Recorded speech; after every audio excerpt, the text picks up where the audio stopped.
ကြည့်နေကြတဲ့နေရတဲ့ငချင်းအလုံးပဲမင်္ဂလာပါခင်ဗျာကျွန်တော်ဒီပိုင်းလေးမှာတော့ Adobe After Effects နဲ့အခုပြထားတဲ့ design လေးကိုဆွဲတဲ့နည်းလမ်းလေးကိုသင်ပေးမှာဒါကြတော့ Adobe After Effects ရဲ့ basic 5 ပဲဖြစ်ပဲပေါ့နော် video designer တွေကိုလေ့လာနေတဲ့ငချင်းအတွက်တော့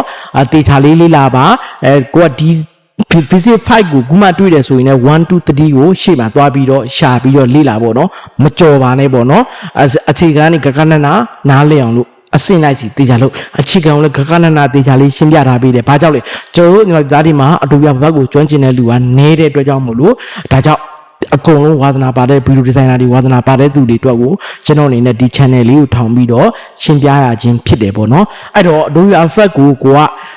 ခုမှစားလေ့လာရဆိုရင်1 2 3 4လေ့လာပြီးမှ5ကိုလိုက်ကြည့်ဒီ5မှာတော့ဒီလိုမျိုးအခုပြထားတဲ့ design လေးနဲ့ဖန်တီးထားတဲ့နည်းလမ်းလေးကိုရှင်းပြပြီးမှဖြစ်ပါတယ်ခင်ဗျာဟုတ်ပြီနော်နောက်ပြီးတော့ဒီဗီဒီယိုဖိုင်လေးမှာ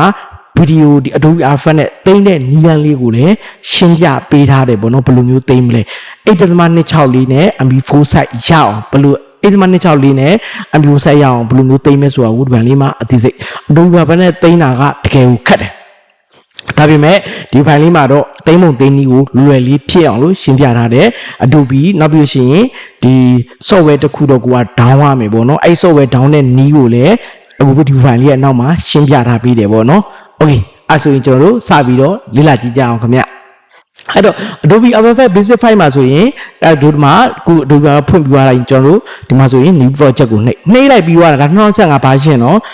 တူပဲကျန်တဲ့ဘာရှင်းနဲ့တူပဲပေါ့နော်နောက်ငါဘာရှင်းအဲ့တော့ဒါကိုနှိပ်ပြီးသွားပြီဆိုရင်ဒီမှာတို့မှာ project ဘာလုပ်ရမလဲအားလုံးသိပြီးသားပဲနော်အရင်သင်ခန်းစာရှင်းပြပြီးပြီနော်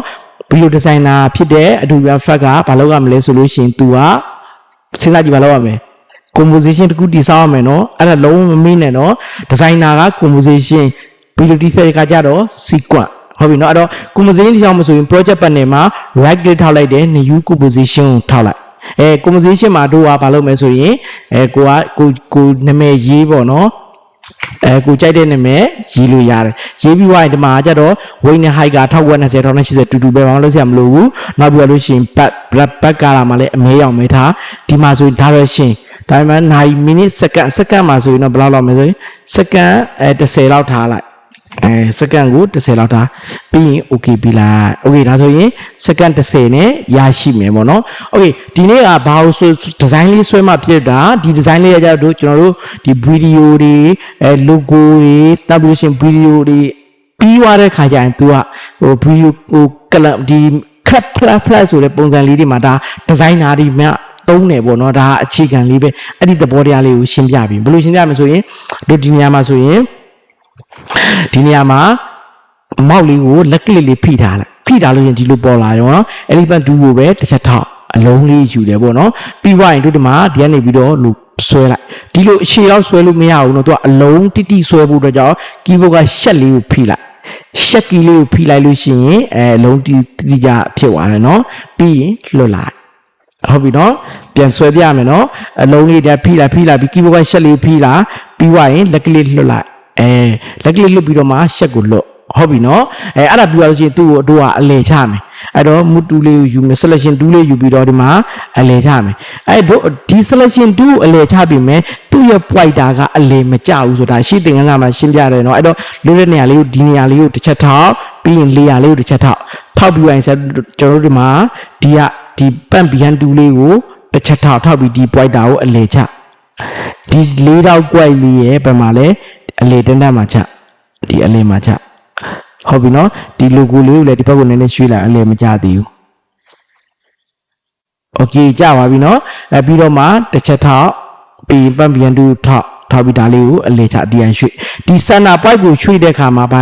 ရွှေ့လဲဒီပန့်ပြန်တူလေးနဲ့ယူပြီးတော့ရွှေ့ရဒါကိုလည်းသိရမယ်နော်ဒီတူလေးယူရနော် okay အဲ့ဒါပြီးသွားလို့ရှိရင်တို့ကဗာလဲဒီနေ့က scale အဲ့တော့ layer ကိုတစ်ချက်ထောက်မယ် keyboard က as ဆိုတဲ့ scale လေးကိုထောက်လိုက်ထောက်ပြီးဒီမှာထုတ်ခဲ့တဲ့ animation ကိုတို့ကပါလဲ keyframe သတ်မှတ်လိုက်မယ်ပြီးရင်ဒီမှာ 100% မှာတို့ဘာလုပ်မလဲ0ရေးပေးမယ်ပြီးရင်လွတ်တဲ့နေရာလေးတစ်ချက်ထောက်လိုက် okay ပြောက်သွားရင်နော်ပြီးသွားတာနဲ့တို့ဒီနေရာမှာဒီ5 second လောက်မှာ indicator ထားလိုက်ထားပြီးသွားလို့ရှိရင်သူ့ကိုတို့ဘယ်လောက်မယ်100ပြန်ပြောင်းလိုက်100မဟုတ်ပေးကြည့်လိုက်အကြီးဆွဲထုတ်လိုက်အဲ့လိုလေးပေးပြောင်းလိုက် ဟုတ်ပြီနော်တို့ play ကြည့်မယ် Instagram ရှိထား keyboard က speed bar ကိုခောက်လိုက်အဲ့လိုမျိုးလေးဖြစ်သွားတယ် okay ဟုတ်ပြီနော်ရမယ်နော်ပြီးတာနဲ့တို့ကဘာလုပ်ရမလဲဆိုရင်သူ့တစ်ချက်တော့ keyboard ကနေပြီးတော့ဗာလဲ control D ကိုတွဲနှိပ်လိုက် control PPD ကိုနှိပ်လိုက်ဒါ layer ပွားတယ်လို့ခေါ်တယ်နားလည်မယ်နော် basic ကိုသိချင်ရှင်းပြပေးတာနော် Adobe After မှာ layer ပွားခြင်းဘာလို့ရလဲ keyboard က control PPD ကိုနှိပ်လိုက် control B ဒါဆို layer ပွားပါတယ်ဟုတ်ပြီနော်layer ပွားပြီးသွားတဲ့ခါမှာတို့ဒီမှာဒီခုနက Reading 2 elements 2ကိုပဲတစ်ချက်ပြန်ထောက်ဒီမှာ color ပြောင်းလိုက် frame မှာတို့ကဘာလုပ်ရမလဲဆိုရင် frame ဒီရှေ့ရအယောင်လေးကိုတစ်ချက်ထောက်ပြီးတို့ဒီမှာဘာလုပ်မလဲဒီမှာအပြအယောင်လေးရွေးထားပြီးလိုက်ပြီးဒီနေရာလက်ကလေးထောက်လိုက်ထောက်ပြီးရင်ဘာလုပ်မလဲ okay ပြီးလိုက်ဒါဆိုရင် frame ရဲ့ဒီ point မှာနည်းနည်းပြောင်းအောင်မသတိထားပြီးဒီမှာပြောင်းလာတာမှားတယ်ဒီ point လေးဒီစာသားလေးကိုထောက်ပြီးတော့တို့ဒီမှာဒီဟာကိုဒီဘက်အစွန်ဆုံးရွေးလိုက်ဟုတ်နော်အစွန်ဆုံးရွေးလိုက်ပြီးရင်ဘာလုပ်မလဲ okay ပြီးလိုက်ဒီမှာဒါကိုရွေးထားမိသွားတယ်နော်အဲ့ဒါသတိထားနော်ဒါကိုရွေးအစသမားရဒါဒီဇိုင်းဆွဲထားတာမို့လို့ဒီကိုဖြစ်တာ okay ပြီးလိုက်ဒါဆိုပြီးသွားပြီပြီးသွားရင်တို့က selection tool လေးကိုပြန်ယူမယ်ပြီးရင်ဒါလေးကိုနည်းနည်းလေးနောက်ဆုတ်လိုက်နောက်ဆုံးတဲ့ခါကျရင်ဘယ်လိုလဲဒီ layer မှာရှိတဲ့ဒီ layer ဘားလေးကိုလက်ကလေးလေးဖိပြီးတော့နောက်လေးသားလေးဆွဲလိုက်လက်ကလေးလေးဖိပြီးဆွဲရအောင်လက်ညှိုးနော်ပြီးဆွဲလိုက်အဲ့ဆိုရင် तू ကဒီကနောက်ဆုတ်သွားတယ်အဲ့ဒါဆို play ကြည့်လိုက်မယ်စပီဘာလေးခေါက်လိုက်အဲ့လိုပုံစံမျိုးလေးဖြစ်သွားတယ်ဟုတ်ပြီနော်ရမယ်နော်ကဲနောက်တစ်ခုအနေနဲ့အဲ့ဒါပြီးသွားလို့ရှိရင်နောက်တစ်ခုဘာလုပ်မလဲသူ့တစ်ချက်ထောက် keyboard ကနေပြီးတော့ control D ကိုပဲထပ်ပြီး layer ထပ်ပွားမယ်ပြီးရင်ဒီဘက်ကိုနောက်နည်းနည်းဆုပ်လိုက်ဆောက်ပြီးသူ့ကိုဒီမကောင်းလေးအောင်တစ်ချက်ထောက်တာကာလာပြောင်းမယ်ကိုကြိုက်တဲ့ကာလာပြောင်းပြီးရင်စပီဘာကိုပြန်ခောက်ဒီလိုဒီဇိုင်းလေးကိုထွင်တာလွယ်တယ်နော်ကဲနောက်တစ်ခုထပ်လုပ်အောင်မယ်ဘာလို့မလဲ keyboard control D ကိုနှိပ်နည်းနည်းနောက်ဆုပ်မယ်ပြီးသွားရင် layer ပွားမယ်အယောင်ပြောင်းမယ်အယောင်လေးအများကြီးပြောင်းလာလို့ရတယ်ပြီးရင်စပီဘာလေးခေါက်လိုက်အန်နာလာတယ်ကဲနောက်တစ်ထပ်လုပ်မယ်သူ့တစ်ချက်ထောက်မယ် keyboard က control D ကိုနှိပ်မယ်နည်းနည်းနောက်ဆုပ်မယ်ပြီးရင်အယောင်ပြောင်းမယ်ဘာယောင်ပြောင်းမယ်ဆိုရင်အယောင်တွေလည်းကုန်တော့ပြီပေါ့နော်အဝါယောင်โอเคဒါဆိုရင်ပြီးရင်စပီဘာခောက်ကြည့်โอเคဒါဆိုလို့ရှိရင်ဒီ design လေးကိုရမယ်ပေါ့နော်ကဲနောက်တစ်ချက်သူ့တစ်ချက်ထောက် keyboard control D ကိုနှိပ် layer ပွားနောက်ဆုံးပြီးသွားရင်သူ့ကိုအယောင်ပြောင်းအောင်မယ်ဒီတစ်ချက်ထောက်ပြီးရင်အဖြူရောင်ပြီးရင်ဒါလည်း indicator တန်ကိုဒီရှေ့ထားစပီဘာခောက်ကြည့်လိုက်ကဲအဲ့ဒါဆိုရင်ရလိမ့်မယ်နော်ဒီ design လေးတွေလောက်တာเนาะဒါ scale နဲ့သုံးတယ်ကဲအဲ့ပြီးသွားလို့ရှိရင်တို့ကဘာလို့ logo လေးထည့်ကျင်တယ်ကွာဒီအထည်လေးမှာ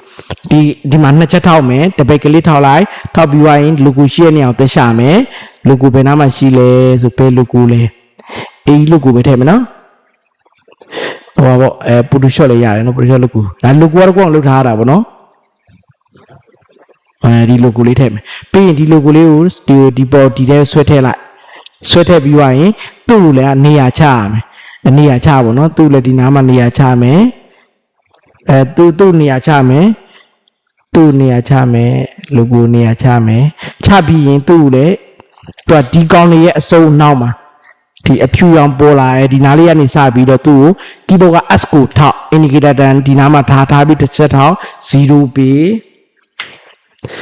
ပြီးသွားရင်သူ့ကိုဒီနားဒီမှာဒီရာလေးရဲ့နောက်မှာဒါလေးကို indicator ထားပြီးတော့ဆွဲထုတ်လိုက်အဲ့လိုလေးထားလိုက် okay နော် okay အဲ့ဆိုတို့စပီဘာခောက်ကြည့်မယ် play တယ်ပေါ့နော် render လုပ်တယ်လို့ခေါ်တယ်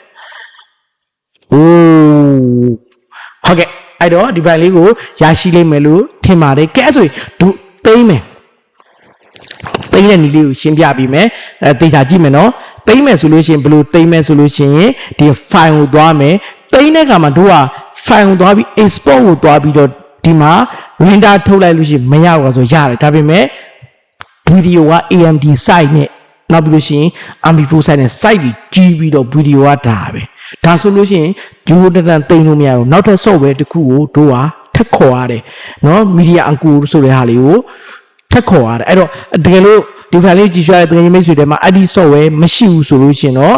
ကျွန်တော်ရဲ့ website မှာတက်တောင်းအောင်မှာဖြစ်တယ်ပေါ့နော် website မတောင်းနဲ့ဦးအရင်ဆုံးစိတဲ့နည်းကိုအရင်ပြပြီးမယ်အဲ့တော့ file ကိုသွားမယ်ပြီးသွားလို့ရှိရင် export ကိုသွားမယ်အဲ့မှာဒီနေရာတစ်ချက်လွတ်နေရာတစ်ချက်ထားလိုက်ထားပြီး file ကိုသွားမယ် export ကိုသွားမယ်ပြီးရင် Adobe မှာနော်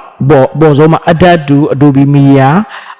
Encoder ဆိုတဲ့ဟာလေးကိုတစ်ချက်ထောက်အောင်ဒါလေးကိုတစ်ချက်ထောက်နော်